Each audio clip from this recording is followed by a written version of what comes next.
Ang tanong ni Larry ay, mas mahusay po ba kapag halimbawang matandang lalaki kaysa sa mas bata? At yung bata na yun ay kakunti daw yung karanasan at alam nyo na yun, yung matindi kong makipag-anuhan. Sasagutin natin yan. Interesado ka bang malaman? Kung ano ang sagot, please keep on watching para bago yan. Kung bago ka pa lang sa akin channel, please consider to like this video and subscribe my channel.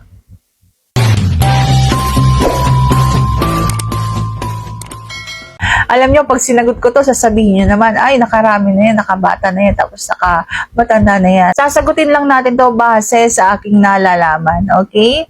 Ang isang lalaki, mapamatanda man o mapabata, pareho lang din yan ng isang babae na kung matanda man o mas bata man yan, iba-iba po kami na kababaihan. Merong mas bata na mas magaling, meron namang matanda na mas magaling pa kaysa sa bata. Okay? Ganon din ang mga lalaki. Hindi yan batayan na pag matanda mas magaling, pag bata hindi magaling. Okay? Oo, nandun na tayo na kapag ang bata kasi masyado sila mabilis mapaligaya. Yung sabi, kaya mabilis matapos. Hindi katulad ng matanda na matagal. Kaya niyang tumagal. At kaya niya mahintay yung katagalan ng isang babae. Kaya niyang mapatapos ang isang babae na hindi nabibitin.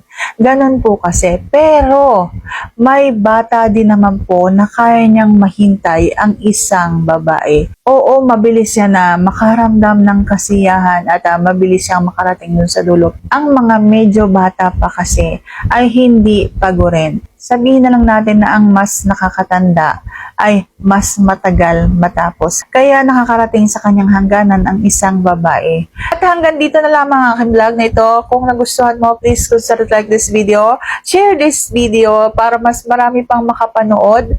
At thank you for watching. See you on my next vlog.